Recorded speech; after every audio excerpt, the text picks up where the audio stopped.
deste mundo, esperança para os perdidos, tu és a paz para os cansados, tu és. Ninguém é como o nosso Deus, ninguém é como o nosso Deus.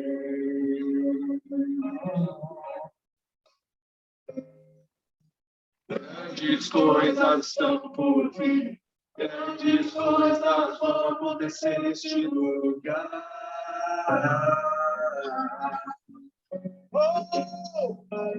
Grandes coisas estão por vir, grandes coisas vão acontecer neste lugar.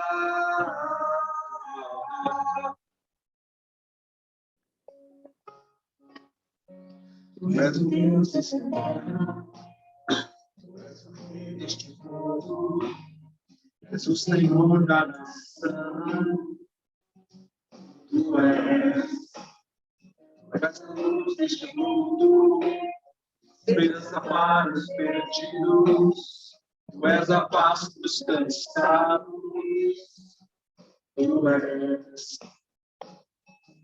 Ninguém é como o nosso Deus, ninguém é como o nosso Deus.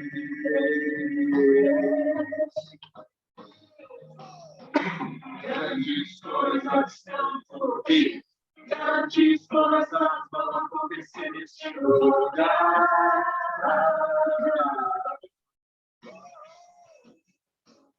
Grandes coisas estão por vir, grandes coisas vão acontecer neste lugar.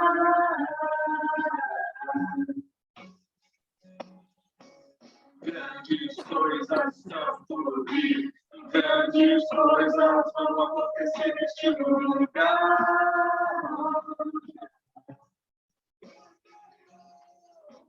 Grandes coisas estão por vir, grandes coisas vão acontecer aqui.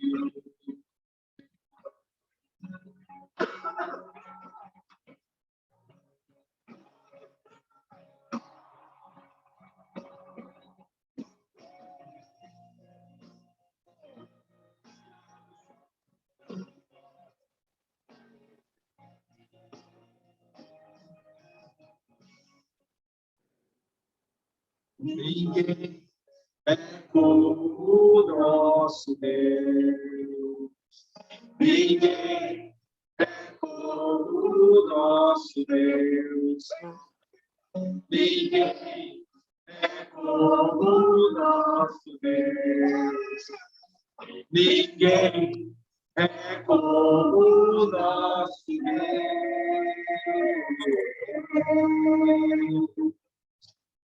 Grandes coisas estão por vir, grandes coisas vão acontecer neste lugar.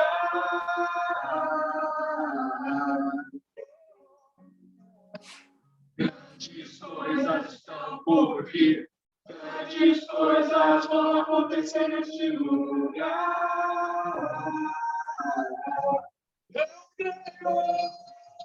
Grandes coisas estão por vir, grandes coisas vão acontecer neste lugar.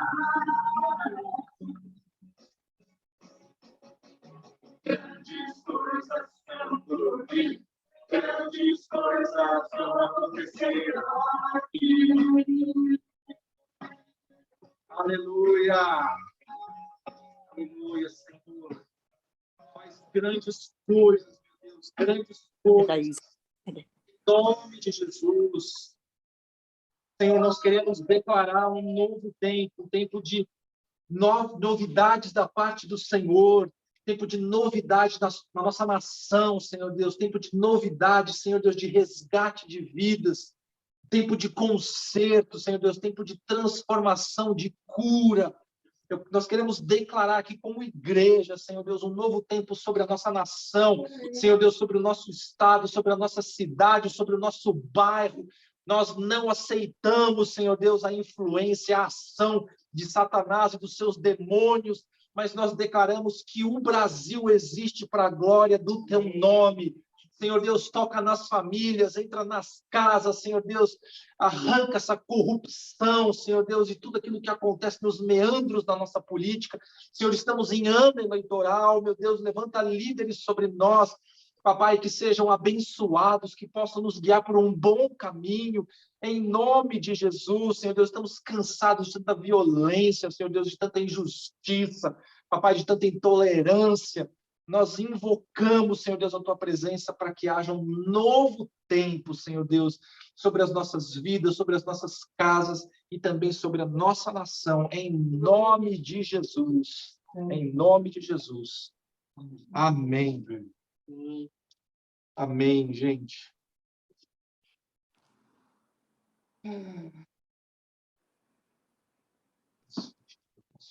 Pela live da saudade, né, de poder louvar, porque ninguém vai ficar cantando ali, né? Ligar o microfone, deixa eu cantar com você. É estranho, né? Faz falta, né? A mãe entrou? Eu, na verdade, não vi, minha princesa. Você quer acessar aí o link? Não enviou o link? Está no grupo. Não, eu vou ser WhatsApp. De novo. Então é, né? Pode ser.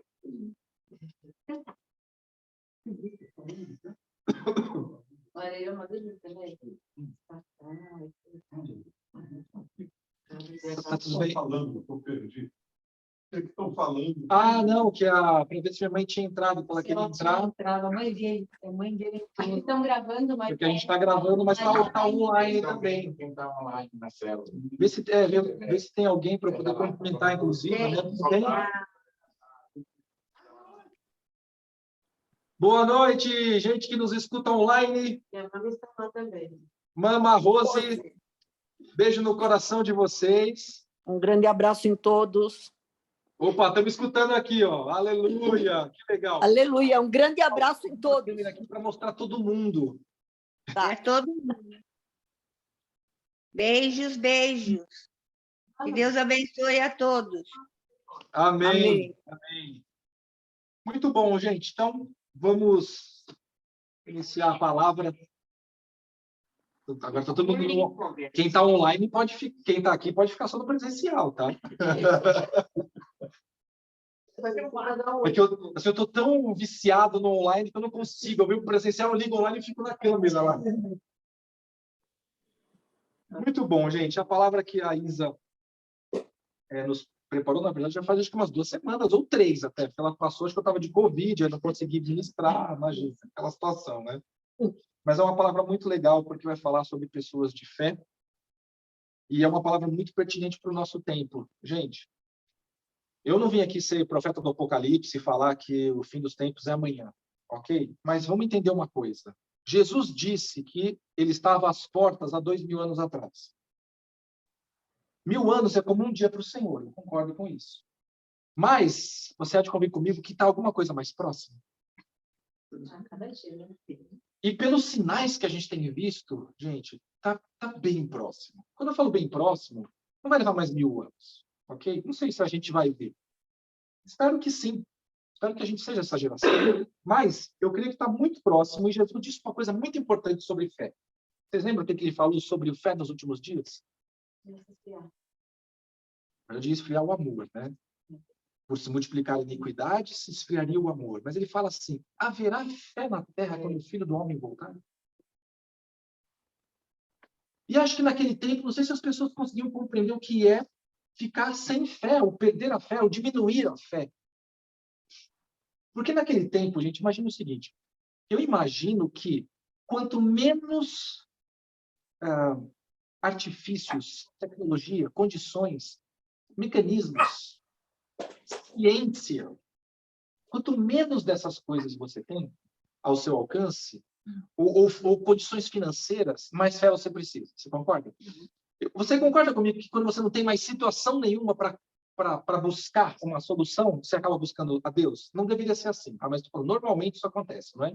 A gente vive num tempo onde a tecnologia é muito forte, alcançou muitas coisas, né? A ciência se multiplicou, a medicina tem feito coisas tremendas, não é verdade? Então, a primeira coisa que a gente confia é na medicina, é no poder financeiro, é nos contatos que você tem. Você vai exercer sua fé só quando, olha, nesse caso, não tinha outro jeito, aí eu fui orar. Eu já escutei coisas assim, falando, gente, como assim você foi orar só porque não tinha outro jeito? Você tem que orar logo que começa. Porque, de repente, pode até ser que Deus use realmente a medicina ou uma condição financeira ou a tecnologia, mas a gente perde a oportunidade de ver algo sobrenatural acontecer, gente. Por que os antigos viram coisas sobrenaturais acontecer? Eles tinham mais fé do que a gente?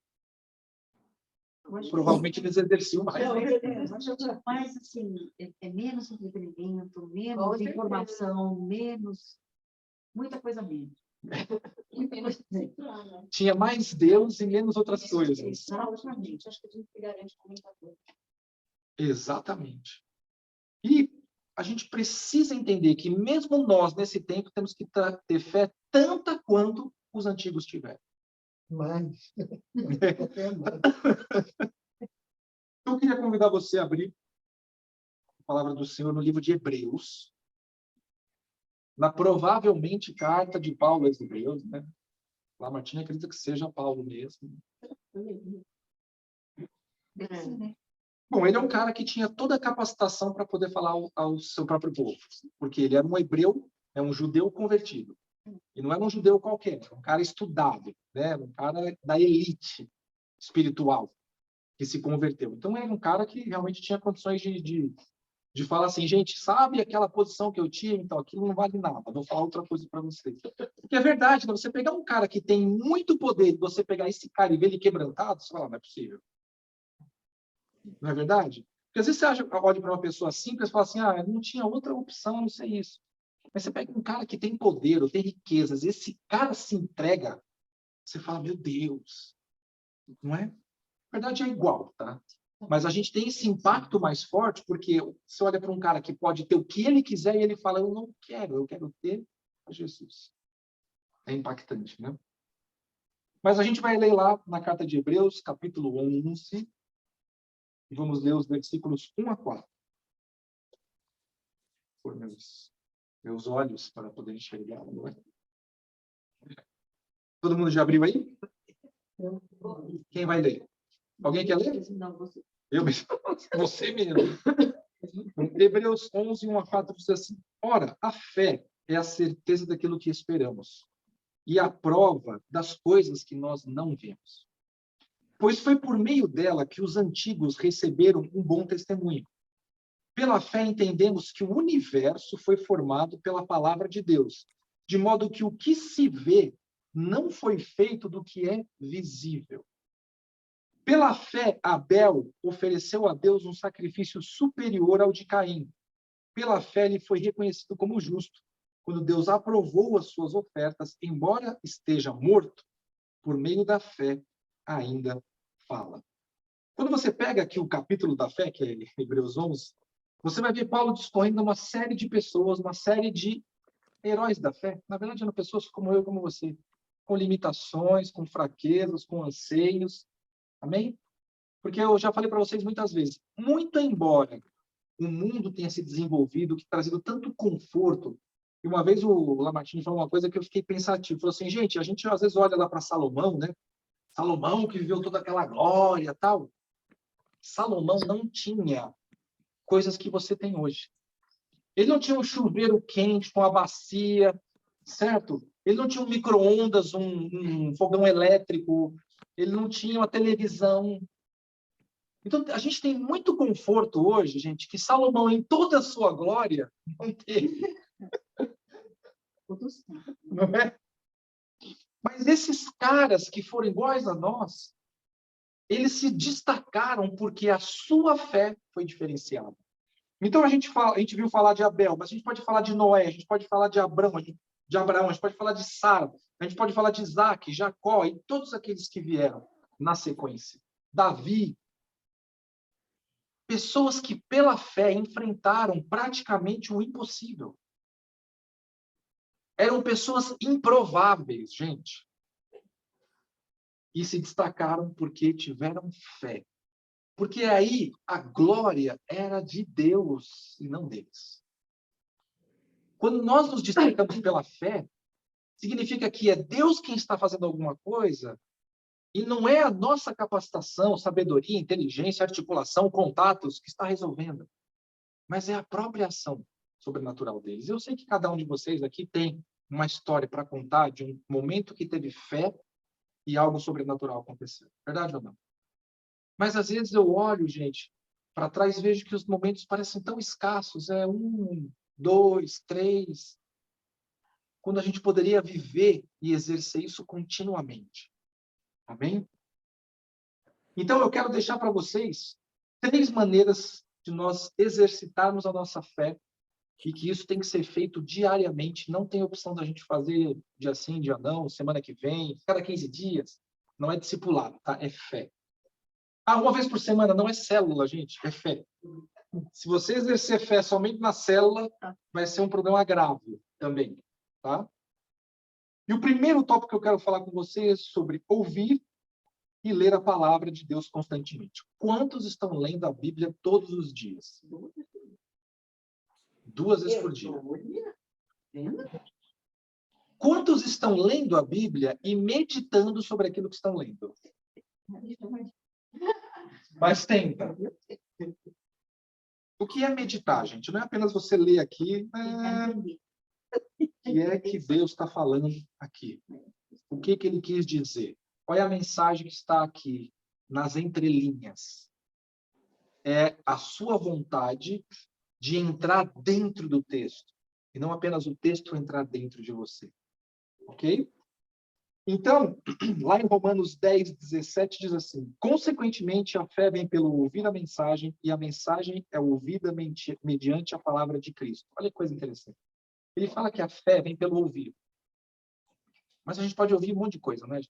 E, às vezes, o que a gente tem ouvido de bobagem ultimamente, porque uma coisa que aconteceu nos nossos tempos e que não havia nos tempos antigos, e quando eu falo antigos, gente, é assim, quando eu era adolescente, é que a internet deu voz para qualquer um e para todo mundo.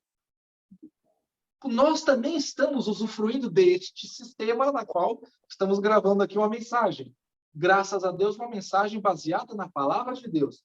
Mas, gente, o que tem de mensagem no YouTube, no Instagram, de pessoas que falam só besteira. Eu não estou falando de pessoas que estão falando de coisas da Bíblia, estão falando besteiras da palavra de Deus. Estou falando de besteiras em geral.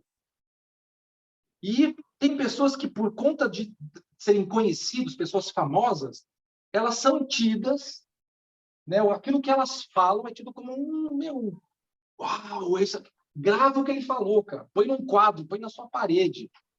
E quando você vai ver Os influencers. os influencers. Antes tivéssemos muitos influencers falando do amor de Jesus e tentando levar essas pessoas a experimentar isso. Então a gente vive num tempo onde nós escutamos muita coisa, gente. Acho que a gente nunca escutou tanto como a gente escuta hoje, verdade ou não? Antigamente, quando muito, você tinha a Globo, que passava um seriado tipo Chips, a Super Máquina. Hoje você entra na Netflix, no Star+, na Disney, no HBO Pro, no Amazon Prime, no Paramount. Você tem N coisas que você pode ver ali. O entretenimento, gente, é uma indústria violenta. Mas a Bíblia fala que a fé mesmo, ela vem quando a gente ouve a palavra de Deus. Então, quando nós estamos aqui hoje, nesse ambiente, a fé está sendo promovida. A fé está sendo amplificada, porque nós estamos ouvindo a palavra de Deus. O grande problema dos nossos dias é que, antigamente, gente, a maioria das pessoas lia a Bíblia. Verdade ou não é? Falar para aqueles que têm mais experiência aqui. Antigamente não era assim? Os seus pais, os seus avós, tinham algum contato com a Bíblia ou com a palavra muito maior do que as pessoas no tempo de hoje. Verdade ou não é, Lúcio? De alguma maneira, gente, os princípios estavam ali da Bíblia, passados de família em família. Hoje, gente, esses princípios acabaram. O negócio está degringolando e está indo de ladeira abaixo. cada vez menos dentro de casa a gente ouve da Bíblia. E quando eu falo isso, eu não estou falando da gente ter um tempo com a célula e ficar lendo a palavra. Mas, de repente, alguém da sua família que lê um texto da Bíblia e gostou, e no almoço ou no jantar, quando sentava todo mundo junto, comentava: olha, mais importa obedecer a Deus do que aos homens, viu? Fica atento aí o que você está fazendo, sabe? Vinha aqueles conselhos que eram baseados na Bíblia. Nós não temos mais isso hoje. Hoje as pessoas sentam para falar: sabe aquele seriado do Sol? Como é que chama lá? Better Call Saul. Melhor chamar o Sol. Que é um seriado que é um spin-off de um outro aí que é terrível, também que fala de drogas, não sei o quê. Então, o cara do seriado falou isso. Eu não vi, tá? Só escuto falar porque o pessoal comenta, né? Então, você vai falar assim: meu, o cara disse isso no seriado, então vamos aplicar isso para nós também. Gente, é verdade, está acontecendo isso. E as pessoas não têm mais fé, porque elas estão baseadas em experiências de outras pessoas que não têm nada a ver com a Bíblia, inclusive. Mas a Bíblia fala para nós que é muito importante a gente ler a palavra. Eu queria pegar para você agora uma pesquisa que eu fiz. Na verdade, não foi eu que fiz, eu trouxe a pesquisa que alguém fez, né? Claro que foi nos Estados Unidos, porque lá eles têm pesquisa e como é que fala? Quando eles fazem comparações, né? E, enfim, para tudo quanto é coisa, né? No âmbito geral, eles têm isso. E aí, não sei se vocês conhecem um aplicativo de Bíblia que chama-se YouVersion. A gente não conhece. É o maior aplicativo de Bíblia do mundo. Eu também não conhecia. YouVersion. Eles fizeram é o aplicativo mais popular do mundo, tá? Dentro do segmento. Eles fizeram uma pesquisa com os seus usuários, os usuários do aplicativo, e tiveram conclusões bastante interessantes. E eles pegaram essa pesquisa que eles fizeram com os usuários deles e compararam com uma outra entidade nos Estados Unidos que chama-se APA, que é a Associação Americana de Psicologia, que fala sobre o estresse na América. Então, eles pegaram os dados deles e cruzaram com esses dados da APA, que foi especificamente para falar sobre o estresse na América. E eles descobriram que 18% dos entrevistados dizem, os que leem a Bíblia, 18% dos entrevistados dizem ver o terrorismo como algo muito preocupante, como algo que preocupa a ponto de tirar o seu sono, de te deixar desconfortável, de você deixar de ir a alguns lugares. É esse nível de desconforto, tá? Não é aquele assim, terrorismo é preocupante, mas eu não ligo, eu vou para qualquer lugar. Não, são pessoas que já não saem ou evitam lugares por causa de terrorismo.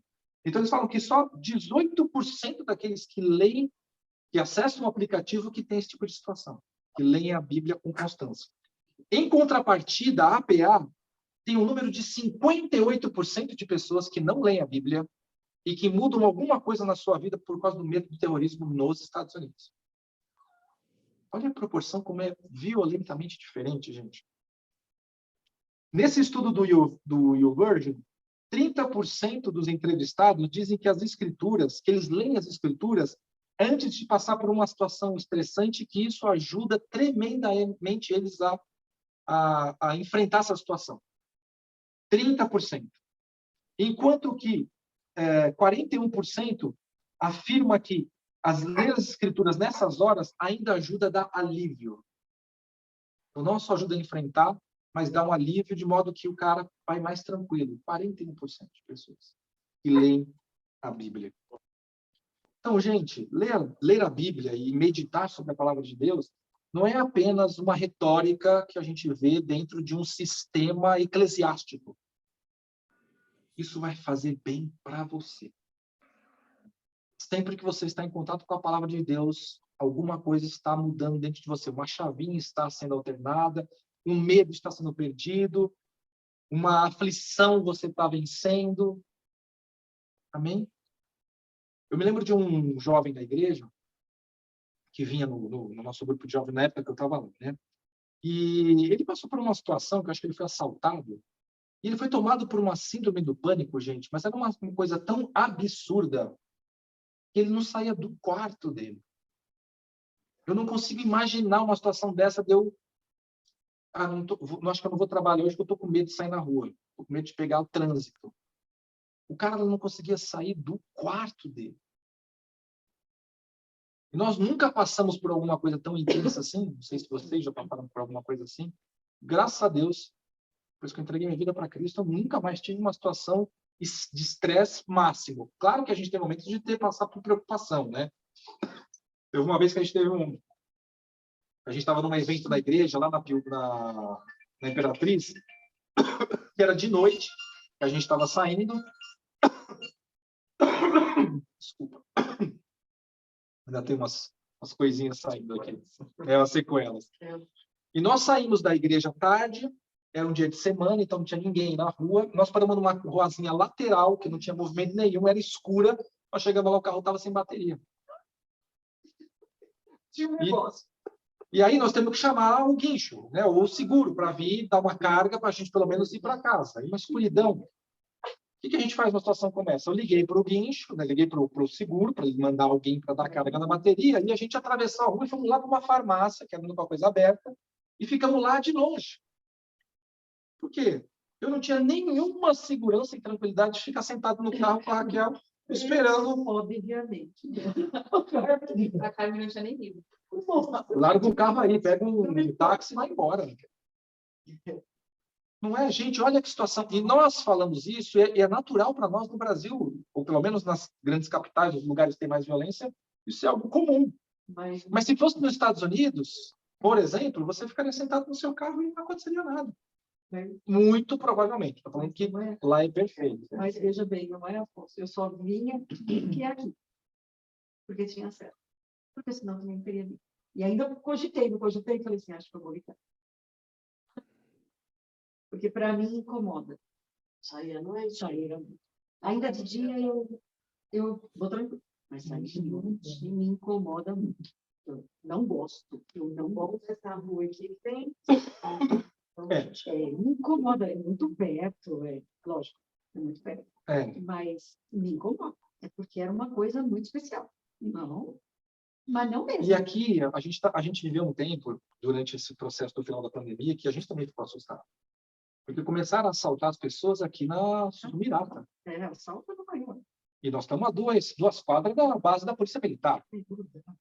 Né? Só que aí o comércio começou a ver que isso começou a impactar eles.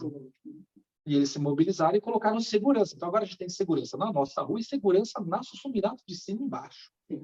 Então, Melhorou? muito. Melhorou. Muito. Agora você pode sair tranquilo, mesmo se for de noite. Claro que você dificilmente vai sair à noite a pé, por aí não tem nada. Mas se você for num restaurante, por exemplo, aqui em cima, a pé, ou, sei lá, vai almoçar, jantar às 8 e vou sair lá pelas 10 de lá e voltar a pé, você vai voltar tranquilo, não vai acontecer nada.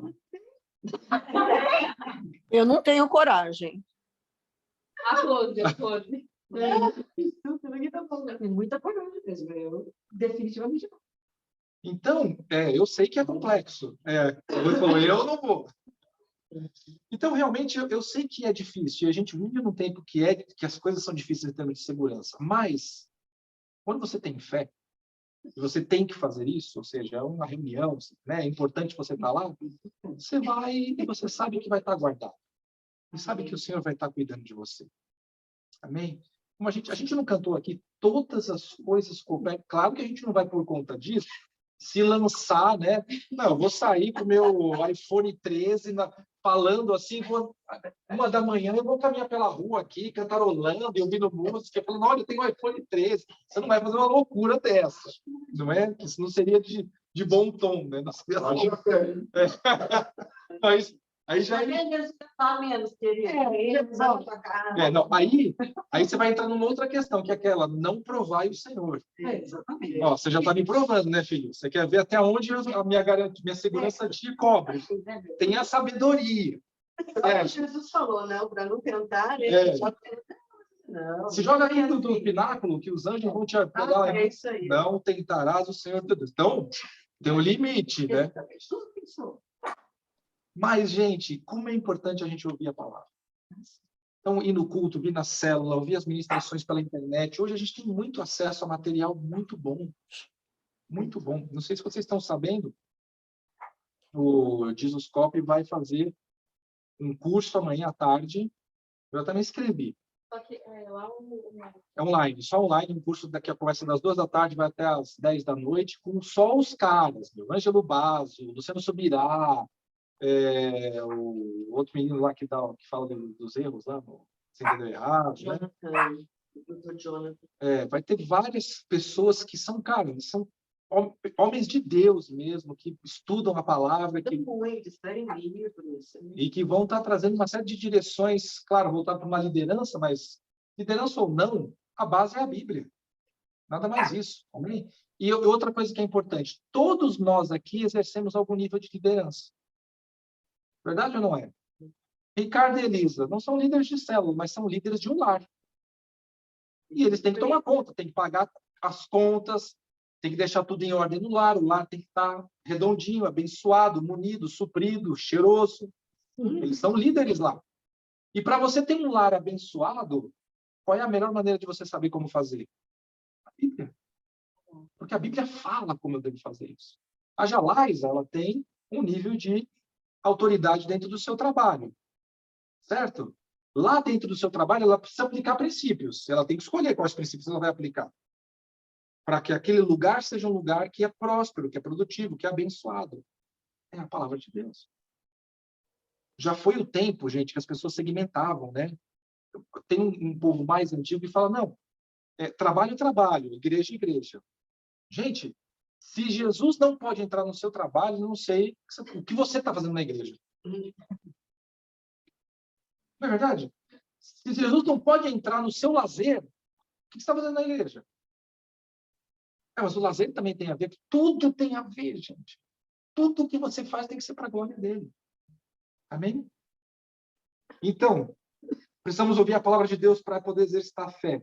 Segundo, precisamos declarar a palavra de Deus. Marcos 11, 23. Eu lhes asseguro que se alguém disser a esse monte, levante-se e atire-se no mar, e não duvidar em seu coração, mas crer que acontecerá o que diz, assim lhe será feito. Esse é um texto que traz muita confusão para as pessoas, né? Você consegue imaginar Cristo Jesus, o Senhor, o Filho de Deus, o Criador de tudo, tá? Ele está sentado do seu lado e ele fala assim para você, Jala, se você tiver fé e ordenar aquele montanha, então o Pico do Jaraguá, se você ordenar para o Pico do Jaraguá, ele vai sair de lá e vai se jogar no mar. Você tem que Jesus já falar para você uma coisa louca, impossível, improvável, ou que não tem sentido? Mas as pessoas às vezes olham para esse texto e falam assim, mas Jesus está querendo dizer com isso. Se orar por um monte, ele sai do lugar e vai para dentro do mar. A gente precisa ler o texto e tentar chegar no âmago da questão. Né? Só para vocês entenderem o contexto desse texto, Jesus tinha caminhado com seus discípulos e passou por uma figueira verdinha, bonitinha, só que não tinha fruto. Sabe o que é uma figueira sem fruto? Para que serve? A figueira, ela existe para dar fruto. Ok? Ela existe para dar fruto. E diga-se de passagem, os figos lá em Israel dizem que são uma coisa do outro mundo. Eu nunca tive ainda o prazer, mas vou ter. Um dia. Agora, você imagina que Jesus olhou para aquilo e falou, você não dá fruto, você não serve para nada. E a Bíblia fala que ele amaldiçoou a figueira. Seca. E foi embora. Na volta, os discípulos reconheceram. Caramba, essa não é a figueira que o Senhor amaldiçoou? Secou. E aí Jesus entra e fala isso aqui. Se você tiver fé e ordenar esse monte, ele vai daqui para o mar. Mas o que Jesus estava falando não era para a gente orar para que as montanhas saíssem, né, do lugar, que o Himalaia se deslocasse, caísse no Oceano Índico, ou coisa assim. Quando a gente vai ver o original dessa palavra, olha que interessante, o texto diz assim, se alguém disser a este monte, levanta-te e atira-se no mar, e não duvidar do seu coração, isso acontecerá. Então, disser a esse monte, levante-se. Essa palavra monte, no original, ok? É oros, que é literalmente levantar. Tá? É literalmente levantar. Mas a raiz dessa palavra, que é airo, tem o sentido de carregar e levar embora o que for carregado. Então, nós estamos falando de alguma coisa que aconteceu e te obrigou a levar isso com você. É isso que ele está dizendo aqui. E isso que está acontecendo, essa situação, essa adversidade, esse imprevisto, é alguma coisa que você vai ter que carregar e vai fazer a diferença. Por isso que ele fala como se fosse um monte. Porque é algo difícil, algo complexo, mas que você não tem outra opção, você vai ter que levar. Então está falando de uma dificuldade extrema. E aí quando ele fala, na sequência, levante-se e atire-se no mar, esse levante-se, essa palavra, gente, é literalmente aí airo. Uma palavra tem uma raiz airo e a outra é a própria palavra airo, que é de carregar. Então, o que Jesus está falando aqui é o seguinte: se você passar por uma situação em que algo se levante e seja muito intransponível diante de você, imagine você ter que passar por uma montanha. É muito mais fácil você ter um vale que é plano do que você ter que atravessar um negócio que é íngreme. Se você tiver uma situação muito difícil diante de você, uma montanha, mas você tiver fé, você vai fazer com que isso se transponha, que isso saia do seu caminho. Vai estar lá, mas você vai passar por ele. É isso que ele estava querendo dizer aqui. Esse nível de fé, de você enfrentar desafios, obstáculos enormes, a ponto de ser uma montanha, mas você poder vencer. Amém? E a Bíblia fala que nós precisamos declarar a palavra. Como é que Jesus venceu o diabo no deserto? Vocês lembram? O diabo chegou para Jesus e começou a tentar ele, né? Vamos pegar o texto que está lá em Mateus 4. Se você é o filho de Deus, mande que essas pedras se transformem em pães. Jesus estava 40 dias de jejum. Se você é o filho de Deus, pede para essas pedras virarem pães. O que Jesus falou? Ah, Satanás, eu vou pedir para virar pão, eu vou logo pedir para virar um filé à parmegiana, com fritas. Já que é para pedir, vamos pedir forte, né? Que foi que Jesus falou para Satanás? Ah, Satanás, mentiroso, para de me atormentar. Foi isso que ele falou? Sai de reto, Satanás. Foi isso que ele falou? Não. Ele falou assim, está escrito, nem só de pão viverá o homem, mas de toda palavra que sai da boca de Deus. Então, na hora que o diabo veio para tentar ele, qual foi a resposta? Está escrito.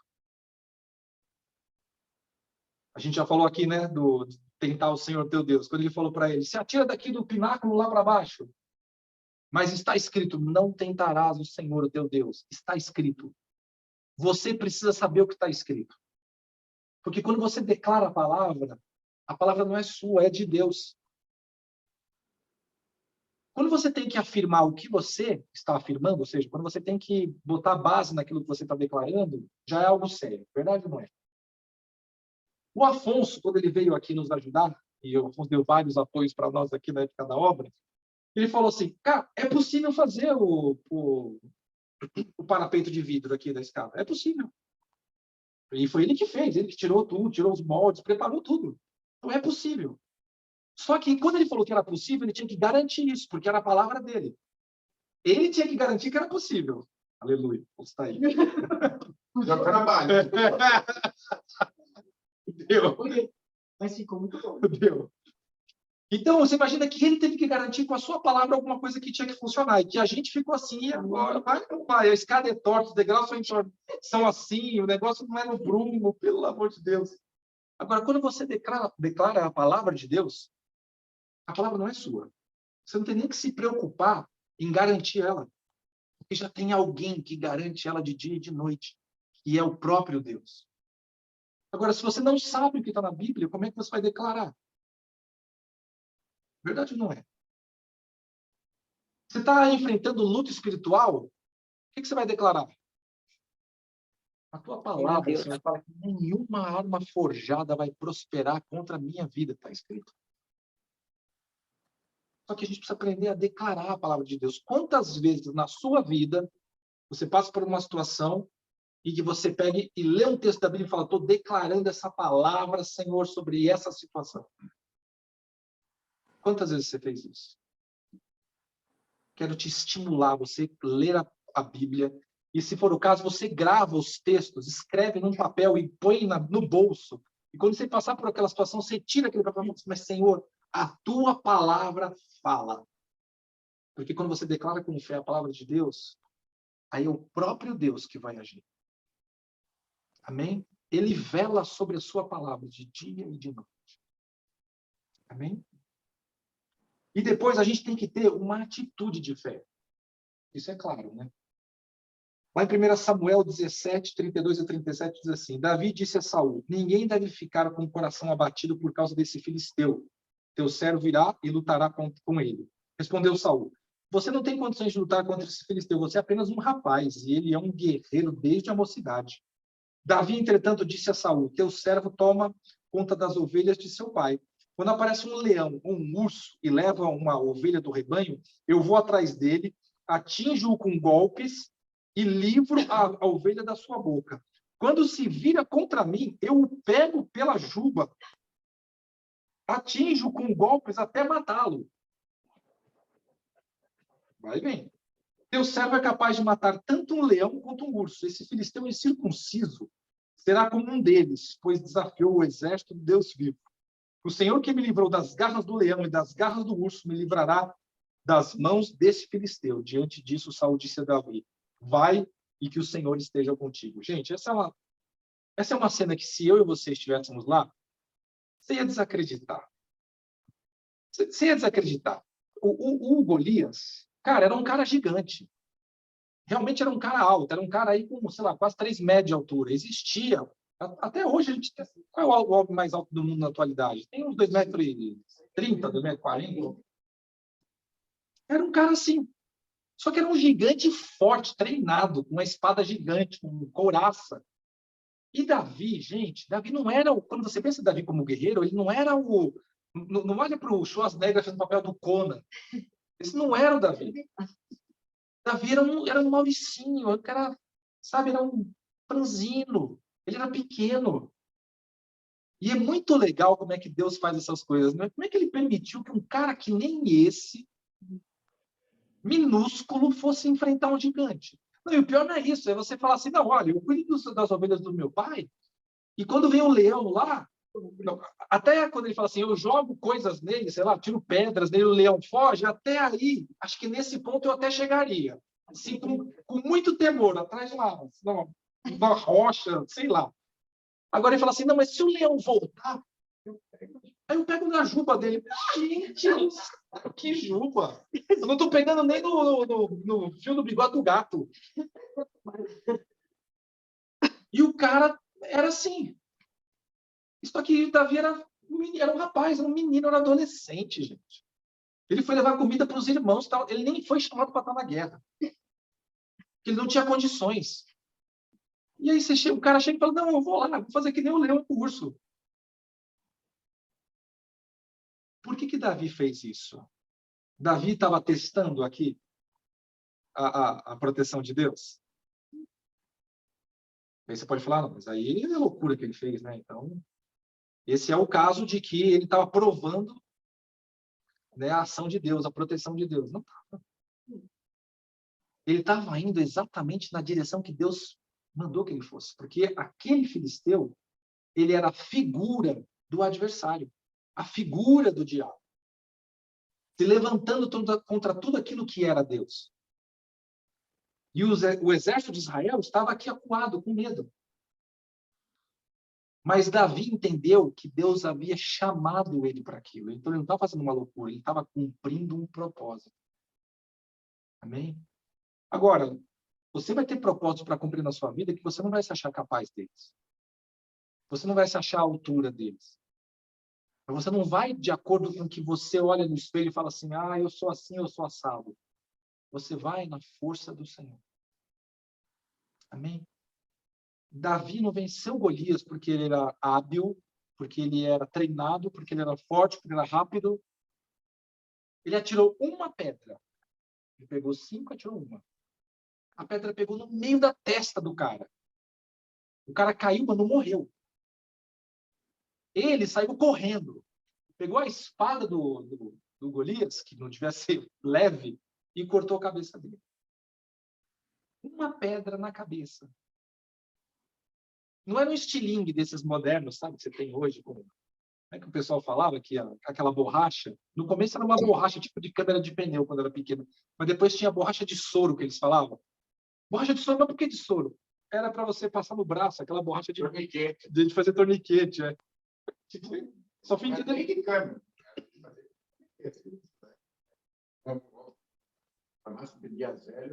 Tá vendo? Então, mas eu peguei o tempo ainda da câmera de pneu. Depois veio a do torniquete, que ele fala borracha de soro. Só que por que de soro? Porque é de pôr o soro no braço. Eu fui entender isso muitos anos depois. Né? E não era algo assim, era uma funda. Era um negócio que você girava e soltava a pedra. É mais difícil. O estilingue já ia ser difícil. Imagine pôr a funda. E o cara de primeira acerta a testa do cara, que estava de couraça e capacete. Gente, isso não é Deus? Fala para mim. Você vai passar por situações onde você não vai se sentir apto a vencer aquilo. Seja no seu trabalho, na sua família. Amém? Mas é nessa hora que você precisa exercer fé. Se Deus te deu uma palavra, se você está embasado pela palavra de Deus para alguma coisa que você precisa enfrentar, vai lá e vença. Amém? Isso é colocar a fé em prática. Porque a gente tem a situação de, diante de uma adversidade, a gente vira as costas e querer fugir. É mais fácil fugir, gente. Enfrentar demanda tempo, investimento, paciência. Será que vai dar certo?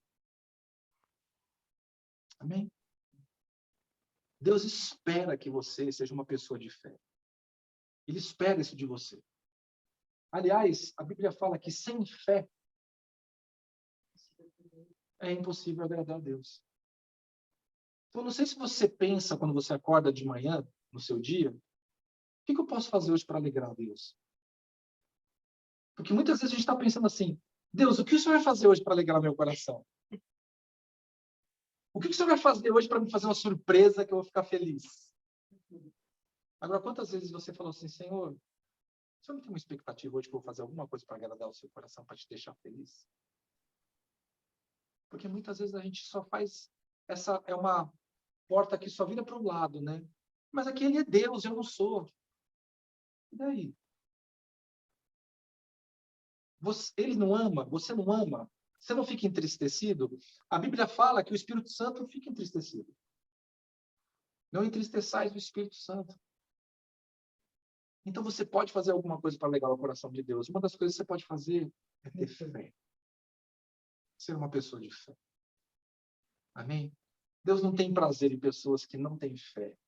Que estão sempre murmurando, que fogem, não encaram os desafios, que inventa desculpa para as coisas. Ih, desculpa, então a gente pode inventar 1000 desculpas. Mas será que Deus vai aceitar elas? Amém? Deus está nos estimulando hoje a dar um passo de fé. E além do que a gente foi até aqui. Eu queria que você fechasse os seus olhos, para que a gente pudesse orar nesse sentido. Primeiro, eu queria que você lembrasse de toda a situação que você enfrentou e que você não teve fé. Que você tentou dar um jeitinho para resolver. Você pode até ter conseguido resolver no primeiro momento, mas o negócio depois enrolou. Um dia esse negócio veio à tona, gerou um outro problema. Você começa a ver que nem sempre aquilo que você coloca a mão do jeito que você acha que é a solução vai acontecer da maneira correta. Deus quer te dar estratégia, quer que você tenha fé. Por mais louca que seja essa estratégia, você coloque em prática. Pai, eu quero, em nome de Jesus, nessa noite, colocar as nossas vidas diante de Ti, te agradecer por essa palavra que nos estimula a sermos pessoas de fé. Os antigos, Senhor Deus, se destacaram não porque eles eram inteligentes, não porque eles eram muito capazes, não porque eles eram diferenciados em si mesmos. A Tua palavra fala, Senhor Deus, que eles eram pessoas como nós, sujeitas às mesmas paixões e às mesmas tentações. Mas os nomes deles estão lá na Tua palavra, porque foram pessoas que ouviram a Tua voz, que acreditaram no Senhor. Como nós cantamos aqui, Senhor Deus, aprenderam a descansar em Ti, aprenderam a confiar em Ti, que a partir daí deram um passo de fé, Às vezes, Senhor Deus, nós vemos relatos dos antigos que fizeram coisas que para nossa cabeça é coisa de maluco. Mas havia uma estratégia, uma direção e uma palavra. Tudo o que eles tinham que fazer é crer. Nós vivemos num tempo hoje, papai, onde nós temos muitos artifícios que tentam minar a nossa fé. Mas eu quero te pedir nessa noite, Senhor Deus, uma porção renovada, amplificada da tua fé. Mas isso é só o começo, Senhor, porque nós recebermos essa fé dentro de nós não é o suficiente. Nós precisamos colocá-la em prática. Precisamos exercitar ela continuamente. Porque essa é a única maneira de nós vermos os milagres, prodígios e maravilhas acontecer. Eles acontecem pela fé. Aconteceram com os antigos, Senhor Deus, vai acontecer conosco também. Portas vão se abrir onde não tinha nada. Não é que tinha a porta que estava trancada, nem porta não tinha, Senhor. E vão se abrir diante dos nossos olhos. E coisas especiais vão acontecer. Por causa da fé, Senhor. Amplifica a nossa fé, Senhor. Não deixa a nossa fé esfriar e apagar nesse tempo do fim. Nós te pedimos em nome de Jesus. Eu sei, papai, que para provarmos a nossa fé, temos que passar, às vezes, pelo estreito, temos que passar pela dificuldade ou passar pelas provas que sejam, Senhor. Mas não nos poupa, meu Deus, daquilo que nos faz crescer. Crescer, Senhor, amadurecer é difícil. Às vezes, de acordo com a educação que a gente tem, o passo que é dado de crescimento, quando é muito súbito, é doloroso, é difícil. Mas, Senhor, maturidade é fundamental no nosso relacionamento contigo. E nós nunca vamos ser plenos no nosso caminhar de fé se nós não passarmos pelas provas e vencermos. E as provas, Senhor, não são lugares onde o Senhor vai passar a mão na nossa cabeça e vai resolver o nosso problema e vai falar, não, filhinho, fica aqui. A gente vai ter que enfrentar. Isso não quer dizer que vamos estar sozinhos, isso não quer dizer que vamos estar desamparados, mas significa que vamos ter que nos posicionar diante daquilo. E se a carga for maior do que eu, Senhor? O Senhor nunca vai nos dar algo que a gente não possa carregar. E se nós estamos enfrentando alguma coisa que está nos cansando, é porque nós não temos tido fé para compreender que se temos que enfrentar aquilo, o Senhor já nos deu condições. O Senhor já nos deu condições. Eu te peço uma medida nova de fé a partir dessa noite, Senhor Deus, sobre as nossas vidas, sobre aqueles que vão estar depois escutando essa ministração, sobre os nossos queridos que estão também nos acompanhando online. Em nome de Jesus, meu Deus, que seja um novo tempo para as nossas vidas. Um tempo, meu Deus, não de reclamar da vida, mas de abraçar o Senhor, enfrentar os desafios e as adversidades, sejam elas como elas forem, lembrando que os teus planos, Senhor Deus, não são planos de mal, mas são planos de paz e de esperança, para nos dar um futuro, para nos dar, Senhor Deus, uma direção desejável para cada um de nós. Em nome de Jesus. Eu quero declarar esse tempo, Senhor Deus, de fé que nos leva a romper